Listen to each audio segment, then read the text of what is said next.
une vision.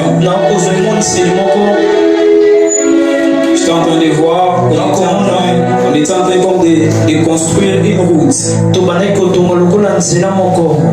Donc ce n'était pas nous, il y avait des gens qui étaient en train de construire une route.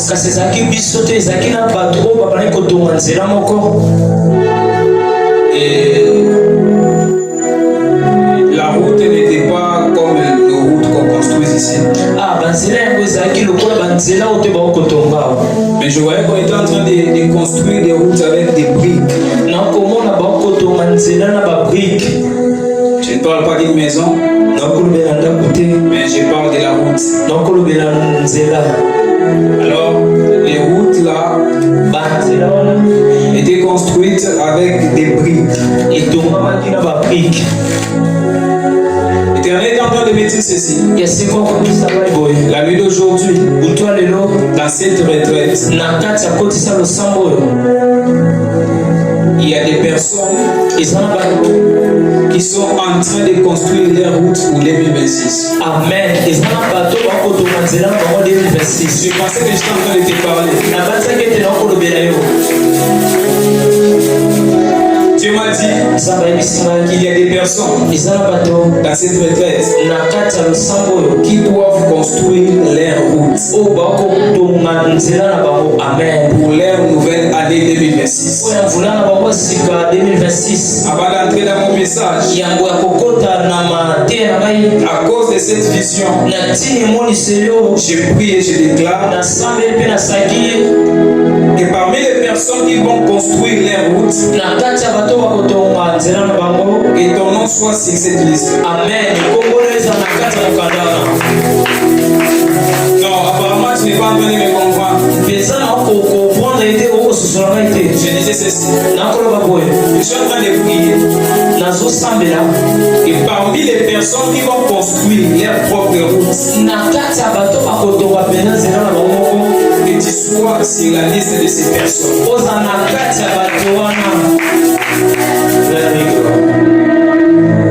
Nous sommes dans une retraite de décret 2026. Tu peux un peu? Très bien. Quand on parle de la retraite des décrets 2026, ce n'est pas décret, mais c'est décret. Décret. Très bien. Décret qui vient de dire décréter. Décréter, dans le français, c'est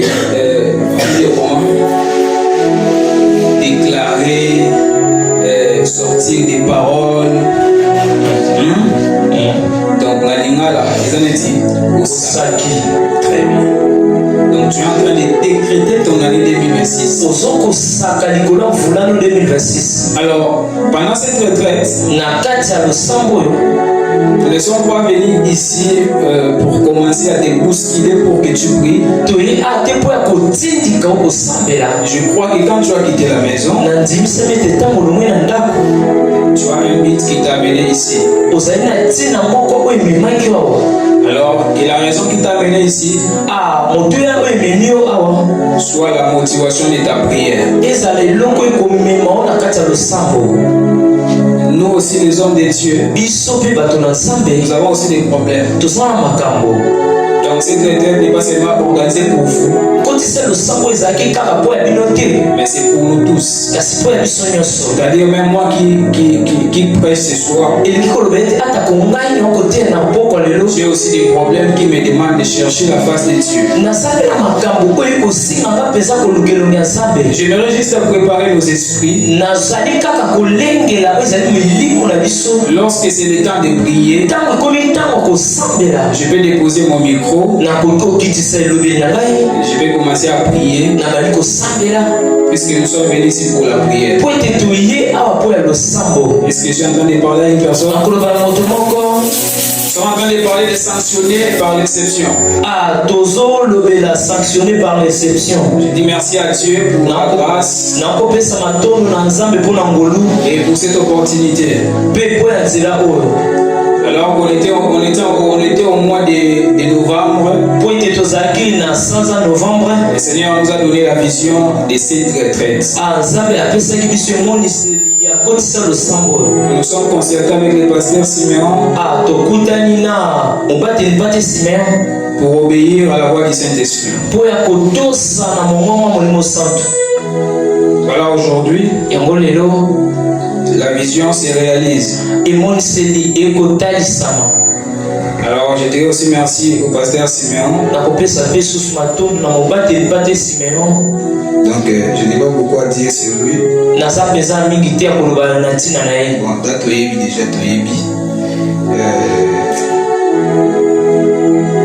j'ai toujours été dans la joie lorsque je travaille avec lui.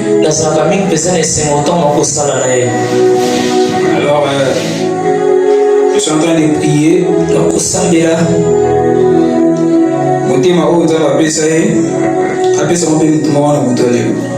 Amen. Très bien. Nous sommes dans la première nuit et j'ai la grâce d'introduire ces messages. Que Dieu nous fasse grâce et que je finisse la première partie de mon message. Ici, ce que l'année n'a pas habité, ça va te sembler difficile. Et qu'on peut se passer. Partir dans ce Tikali. Oui, pour se situer bien. Alors, je vais que vous puissiez m'attendre bien. Je vais parler de quelques points qui vont encore nous amener dans la prière.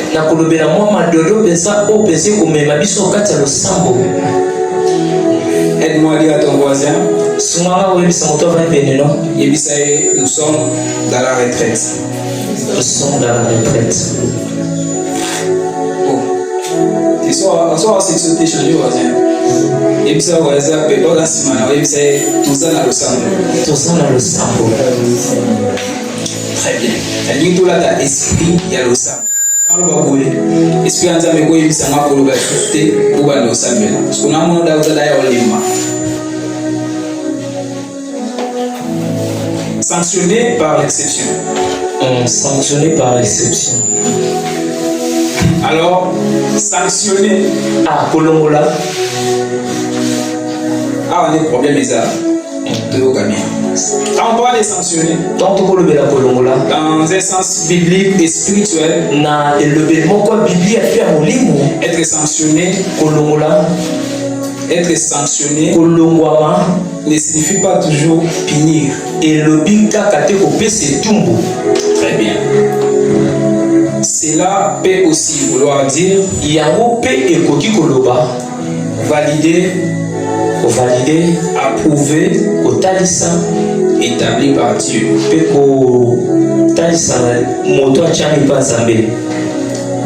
J'ai parlé d'éprouver, approuver, valider, approuver, c'est valider, et établi officiellement. Alors, dans ce contexte de ces termes, cela signifie marquer ou distinguer par Dieu. Tant que tu affiches, tu peux sanctionner. Non, il y a marqué, distingué par Dieu.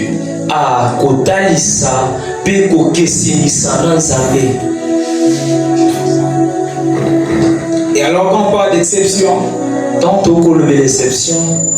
nous avons tous l'habitude de dire Naza exception. C'est un mot qui n'est pas nouveau.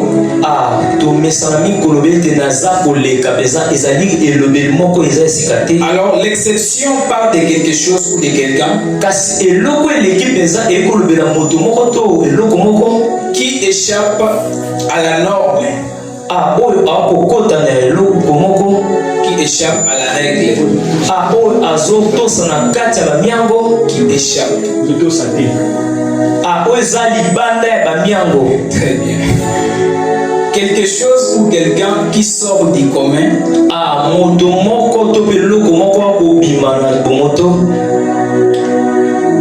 Quelque chose ou quelqu'un qui ne suit pas la logique naturelle des choses. eloko moko to pe moto moko oyo akosala te kolandisama lolenge makambo esengeli.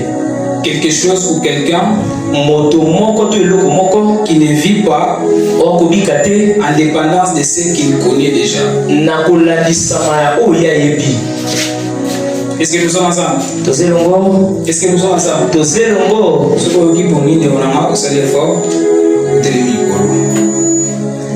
Alors, l'exception, c'est une action surnaturelle qui casse les lois normales. Qui casse les lois naturelles. Qui casse les lois humaines. Donc, être sanctionné par l'exception, c'est être choisi, être marqué, être établi par la main de Dieu au-dessus des normes habituelles. Être sanctionné par l'exception, c'est être considéré par Dieu dans une catégorie spéciale où les lois naturelles ne s'appliquent pas. Être considéré par Dieu dans une catégorie spéciale où les lois humaines ne s'appliquent pas. Être sanctionné par l'exception, c'est avoir sa destinée prophétiquement exemptée des limitations.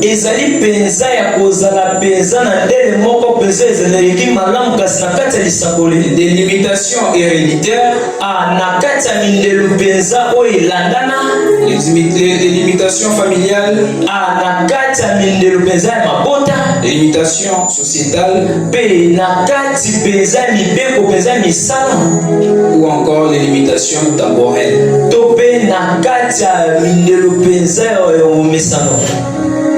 Est-ce que nous sommes là? Est-ce que tu sais faire comprendre? Amen. Est-ce que tu sais faire comprendre? Amen. Non, comprendre. La bannière. Interprète pour la bien. Tu comprends? Bon, on va aller. Ok. Je disais, être sanctionné par l'exception,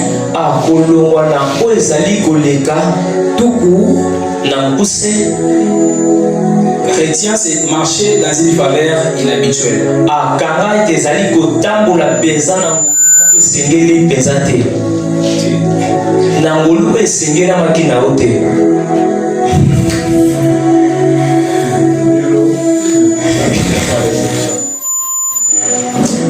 En d'autres termes, c'est une distinction sur la vie d'une personne. Très bien. Être sanctionné par l'exception, c'est une distinction sur la vie d'une personne. Alors ici je parlerai de deux choses. Des points à savoir c'est l'exception. Des points à savoir c'est l'exception. Les premiers points, être une exception, c'est être un témoignage vivant. Écoutez-moi bien ici. Dieu utilise l'exception pour attirer sa puissance. Ton histoire devient ainsi devient un signe qui force les respects. Donc, quand Dieu fait de toi une exception, tu deviens un témoignage vivant. Et cette exception force les respects. Cela veut dire quoi? Cela veut dire là où on ne te respectait pas. Lorsque Dieu fait de toi une exception, cette exception attire d'elle-même le respect. Cette exception étonne même les personnes qui te combattent. Je lève ma main et je déclare, avant que je n'aille loin, que Dieu fasse de toi une exception. Et la puissance de Dieu sur ta vie va attirer les respects. La puissance de Dieu sur ta vie va étonner même tes détracteurs. Le deuxième point, l'exception est un langage céleste. Quand je parle d'un langage céleste, c'est Dieu lui-même qui dit, celui-ci, je l'ai choisi pour faire autrement. Le langage céleste, ce n'est pas un langage humain. Ce n'est pas le langage de ton père biologique. Ce n'est pas un homme qui dit ça, mais c'est Dieu. Lorsque Dieu fait de toi une exception, c'est un langage céleste. Et ce langage voudrait dire, Dieu s'est choisi un homme qui va imposer un système inhabituel dans les systèmes habituels. Dieu s'est choisi un homme qui va imposer un système qui n'a jamais existé dans un système qui existe déjà. Oh, écoute-moi de dire, si Dieu fait de toi une exception, dans la même famille où il existe des lois, dans la même famille où il y a un système déjà établi, dans la même famille où il y a un système habituel, Dieu t'a choisi toi pour imposer un système inhabituel. J'ai pris la nuit d'aujourd'hui et l'Éternel t'a choisi pour imposer un système inhabituel dans ta famille. J'aimerais dire à une personne ceci. Même si dans ta famille, il y a une loi qui est en train de surgir,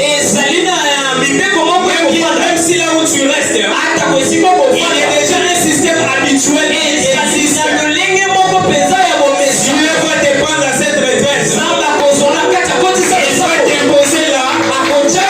Tu vas ramener un système qui n'a jamais existé. Dieu va faire de nous dans cette retraite des hommes qui ne sont pas des hommes ordinaires. À cause de l'exception de Dieu, Dieu va te prendre et t'imposer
l'exception.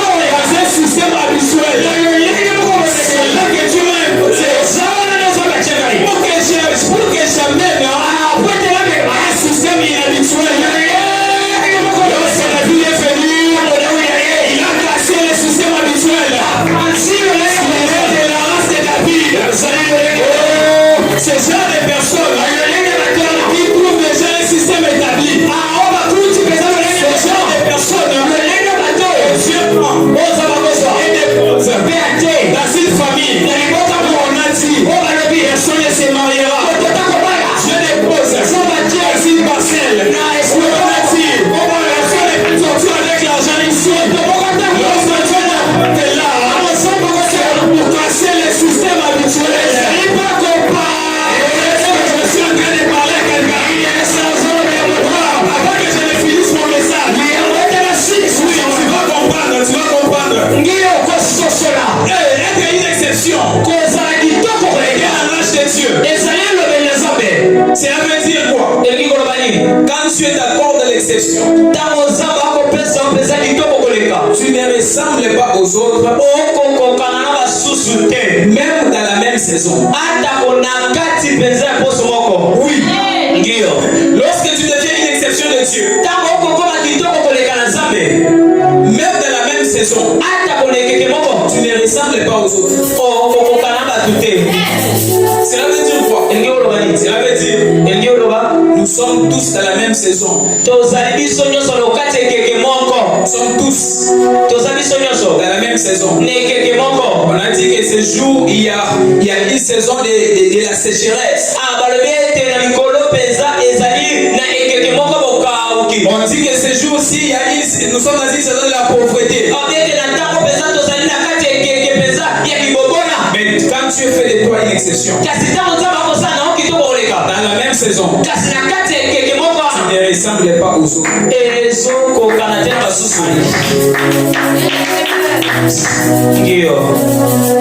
Une exception, un langage céleste,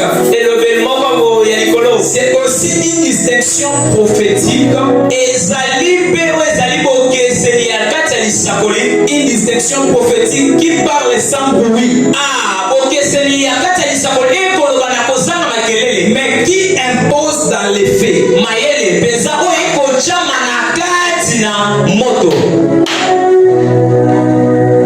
Je ne parle pas du fait, je parle des faits. Très bien, une distinction prophétique.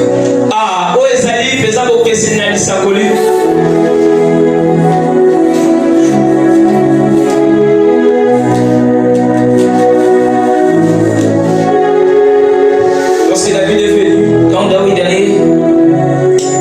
David n'avait pas besoin de faire beaucoup de bruit. Mais puisqu'il était déjà une exception,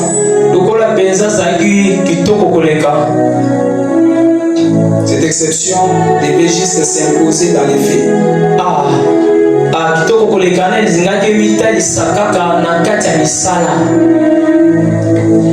Est-ce que quelqu'un a compris ce que veut dire sanctionné par l'exception?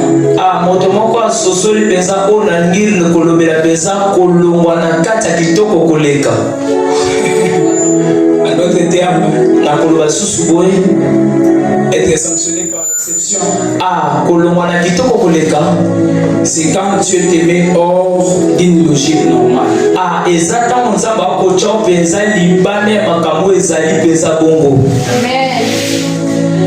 Alors, dans cette retraite, je parlerai de 4 choses qui attestent l'exception de Dieu dans la vie d'une personne.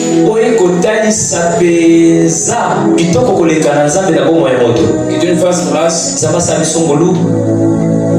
de prier sur des signes, soit sur des choses. Alors, comme je venais de dire, exception, une distinction prophétique qui n'a pas besoin de faire des bruits, mais qui s'impose dans les faits. Et cette exception, cette distinction doit s'attester par 4 choses. Est-ce que nous sommes prêts pour décoller? Est-ce que nous sommes prêts pour décoller? Amen. Alors, la première chose, l'exception comme signe, comme signe qui atteste la différence.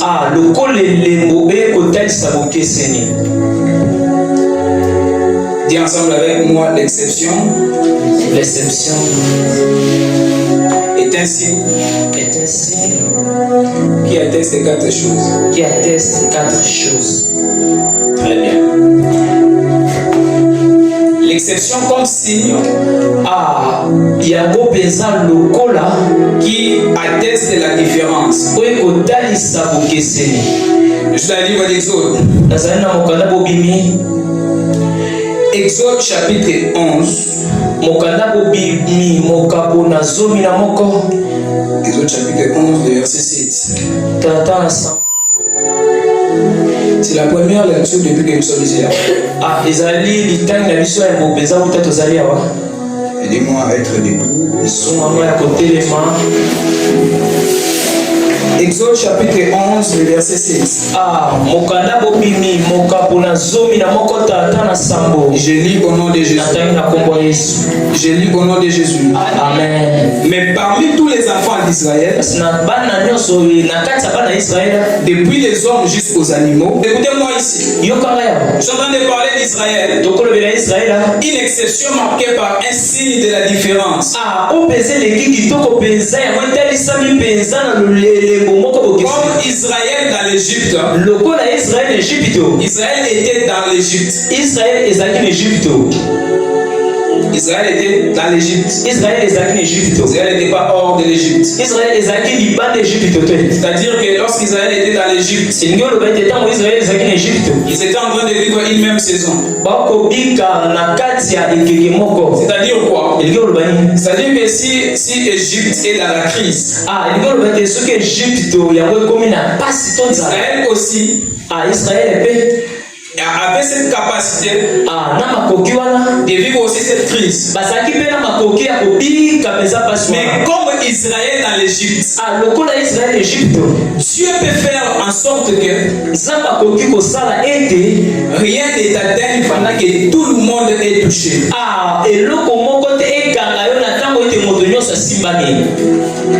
Israël était dans l'Égypte.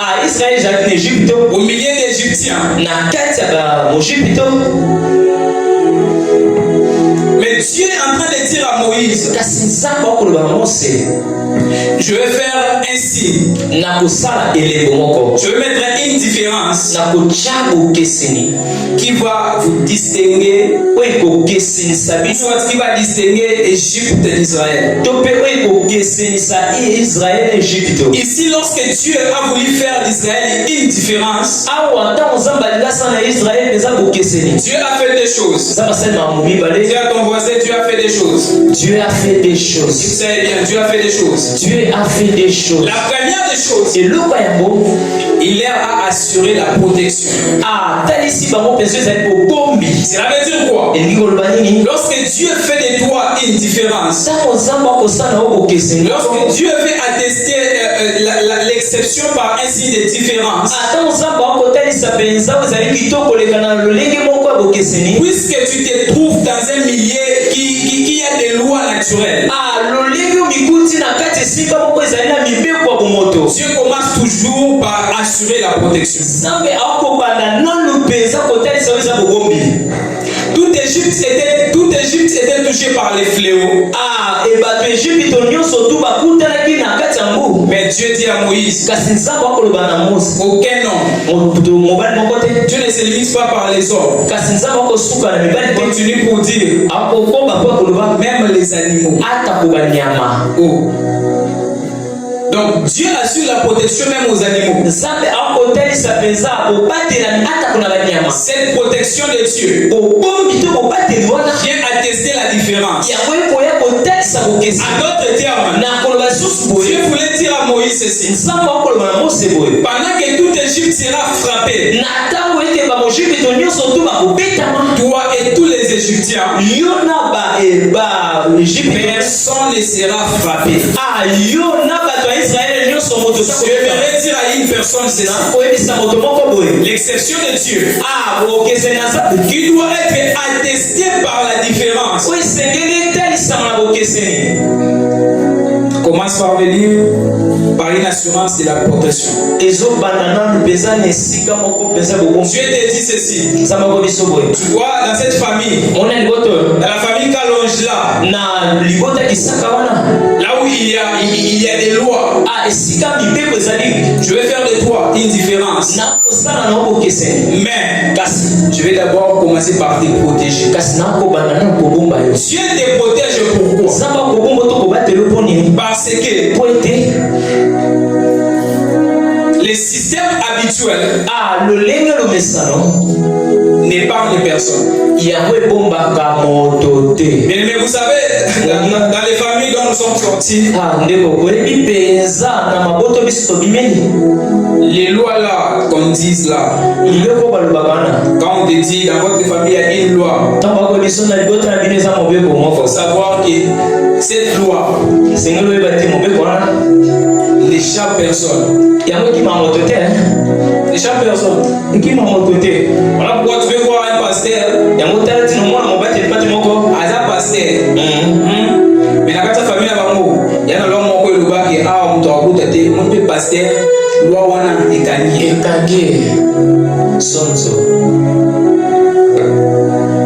Dans nos familles, il y a des fléaux qui frappent. Il y a des choses qui ont été dites. Ces choses.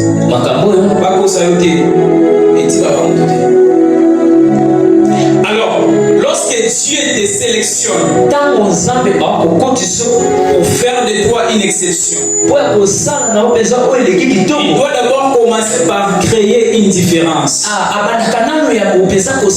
Comme il a dit à Moïse, je vais faire une différence entre l'Égypte et l'Israël. Dieu dit, aucun homme, même pas un animal, je prie cette nuit que Dieu commence par t'assurer sa protection. Je suis en train de parler sur ta vie. Lorsque Dieu garantit la protection, lorsque Dieu assure la protection, cela veut dire quoi? Cela veut dire même lorsque tu verras ta mère être touchée, même lorsque tu verras ton grand frère être touché par le chômage, même lorsque tu verras la mort surgir sur toute la famille, toi et tout ce qui t'appartient, tu ne seras pas touché. Tu ne seras pas touché. C'est ça la protection de Dieu. Je vais dire à quelqu'un ceci. Peut-être que tu ne me comprends pas. Je suis en train de te parler toi. Lorsque Dieu veut faire de toi une différence, lorsque Dieu veut créer une différence entre toi et tes frères, je commence par te rassurer, par t'assurer la protection. Il vient de dire ceci. Moïse, dans cette famille, il y a des lois. Dans cette famille,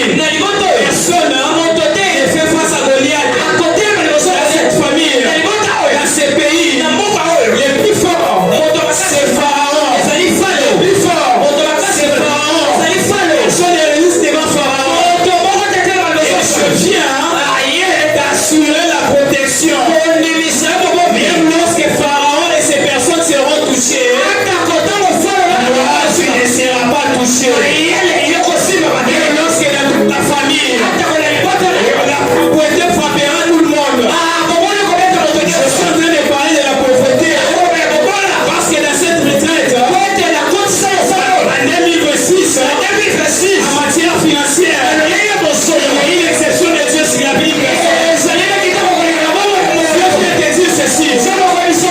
Même lorsque cette pauvreté appellera ton grand frère. Même lorsque cette pauvreté viendra s'imposer dans la vie d'une personne, toi, tu seras protégé par la pauvreté. Tu seras protégé contre la pauvreté. Tu seras protégé contre la pauvreté. Tu seras protégé contre la pauvreté. Je pensais que je parlais de l'argent à une personne. Je suis en train d'assurer une personne. 2026, une exception en matière financière. Si c'est pour toi, c'est là. 2025 t'a fait pleurer. 2025 la pauvreté t'a fait pleurer. 2026 la pauvreté t'a fait subir des choses. 2025 pauvreté t'a fait grâce ici. 2026 il sera une exception. En matière d'argent.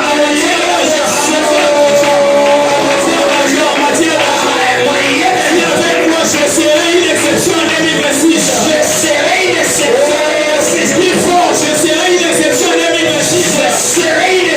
en 2026. Dans cette même famille-là, je vis des personnes dans la famille où on a dit personne n'achètera une voiture. Je vis des gens acheter des voitures dans la même famille. Je ne parle pas d'une voiture. Je parle des voitures. Je suis cette terre. Famille. On a dit personne ne sera épargné contre la maladie. Je connais personnellement des familles. Tout le monde souffre de kystes. Je connais des familles si cette terre. La famille passe par l'opération. Lorsque Dieu vient, il y a une différence. Il vient de dire ceci. Noël ne craint pas. Parce que même lorsque tout le monde passera par l'opération, tu échapperas à cette loi.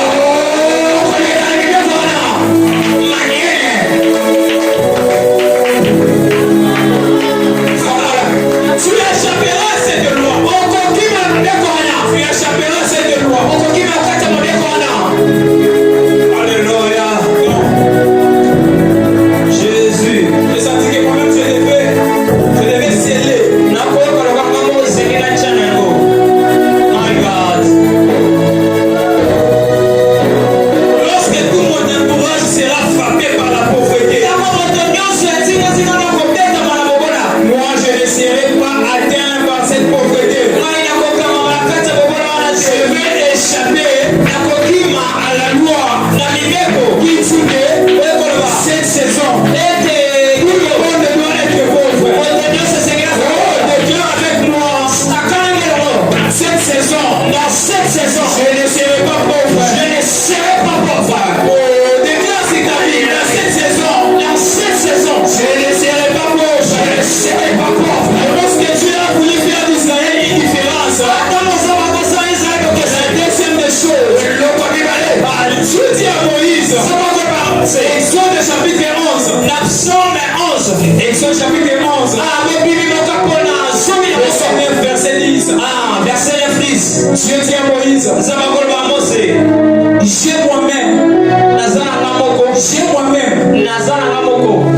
j'ai moi-même endurci le cœur des pharaons. Lisez ça. Exode chapitre 11, du verset 9 au verset 10. Dieu lui-même, c'est Dieu lui-même qui dit ça. Ce n'est pas Pharaon qui dit à Moïse.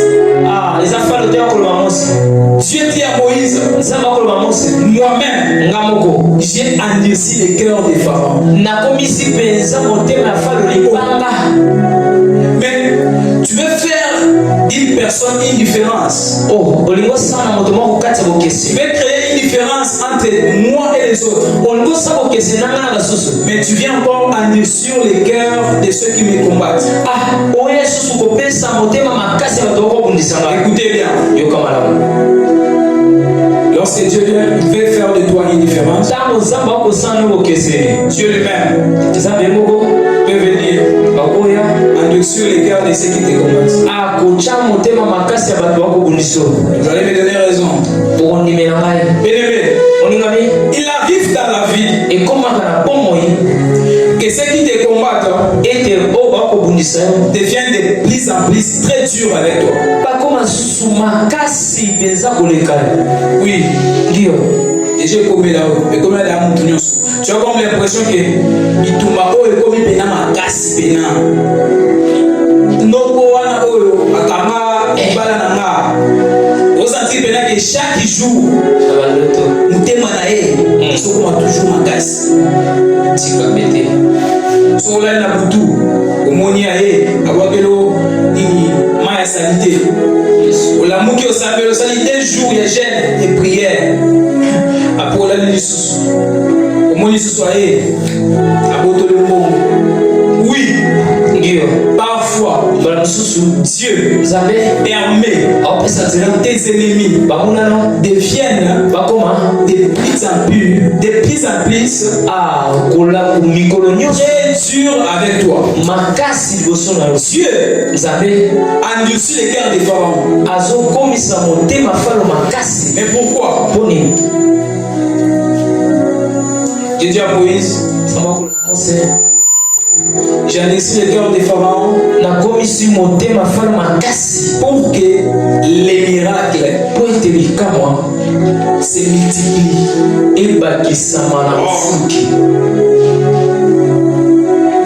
Donc cela veut dire que des fois lorsque les ennemis deviennent très forts, des fois lorsque les ennemis ne veulent pas lâcher ta vie, cela n'est toujours pas un signe qu'ils veulent te mettre par terre, ou soit un signe qu'ils vont te dominer.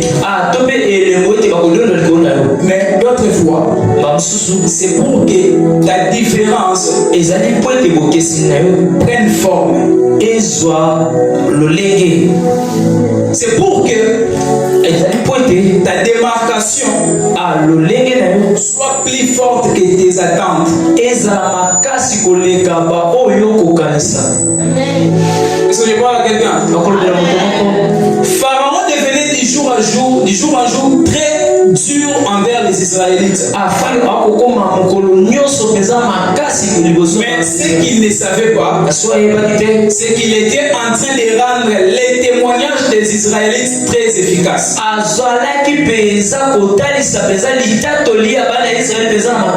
Laisse-moi te dire ceci. Laisse tes ennemis devenir très durs avec toi. Mais ceux qui ne savent pas, ne savent pas qu'ils sont en train de t'aider à devenir très fort et à multiplier les miracles de Dieu dans ta vie. C'est voilà quelqu'un. Bien-aimé, ça arrive des moments comme ça. Les ennemis deviennent durs. Mais Dieu vient dans cette saison-là. Les Israélites cherchaient comment sortir.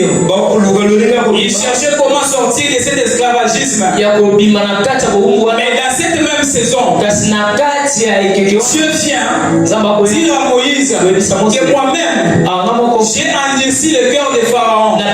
Pourquoi? Parce que je fais que les miracles se multiplient au milieu des Égyptiens. Lorsque tes ennemis deviennent très durs avec toi, bien-aimé, ils sont en train de t'aider pour que ton témoignage soit incontestable.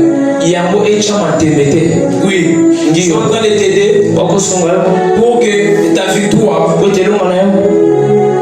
devienne inexplicable. Parce qu'à la fin des comptes, Pharaon va remarquer que malgré tout ce qu'il a fait,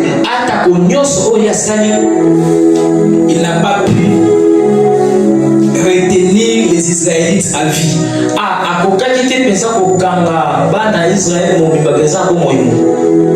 Bien-aimé, parfois tu veux sortir dans cette situation. Parfois, tu es en train de te battre pour sortir de l'esclavagisme. Mais Dieu lui-même vient endurcir le cœur de tes ennemis. Il vient endurcir le cœur de tes ennemis. Mais écoutez une chose. Pendant que Dieu endurcissait le cœur de Pharaon, de l'autre côté, il était en train de multiplier les miracles. Il vient à 12 heures. Il a endurci le cœur de Pharaon.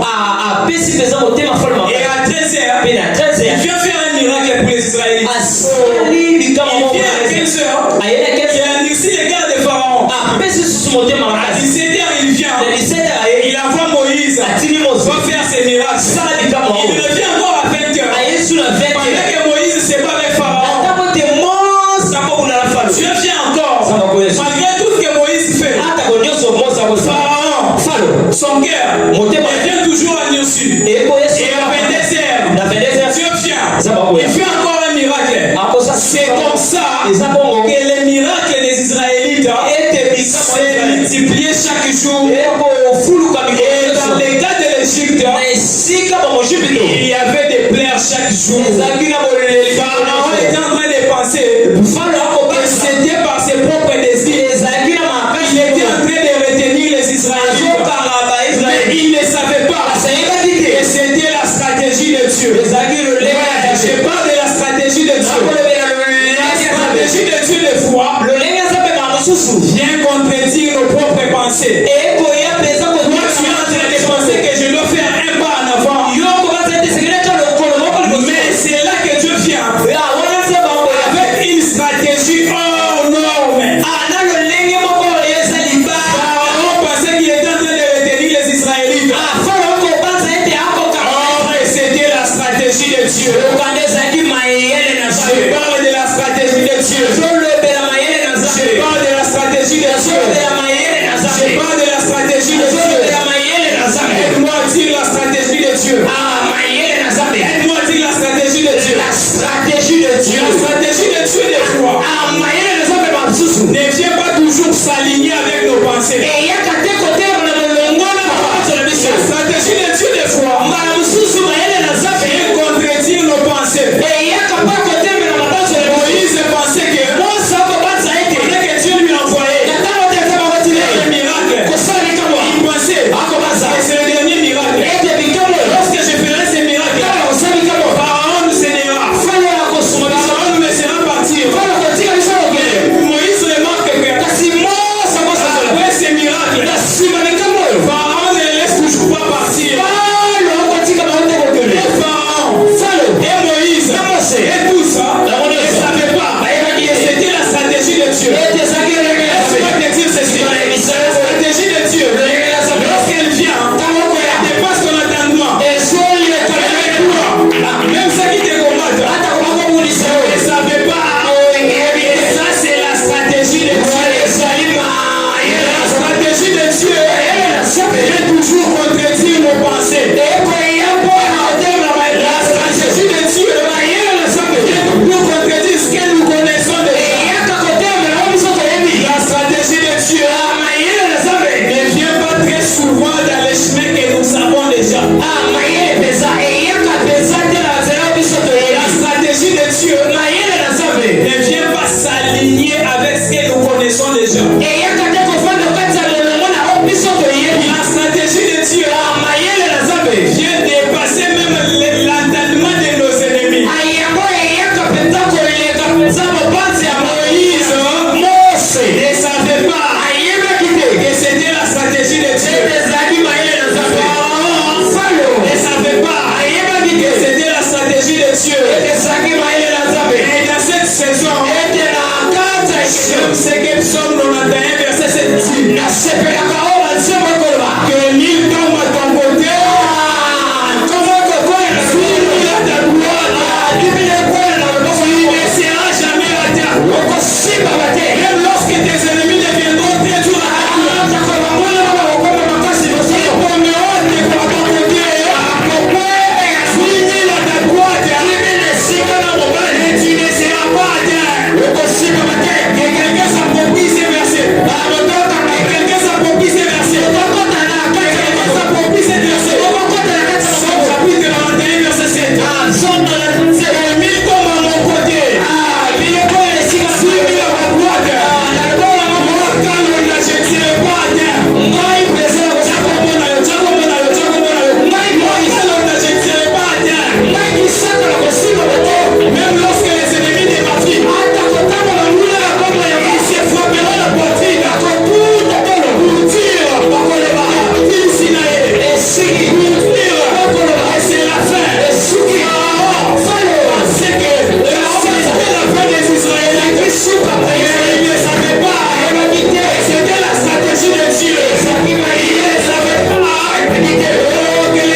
aucune arme.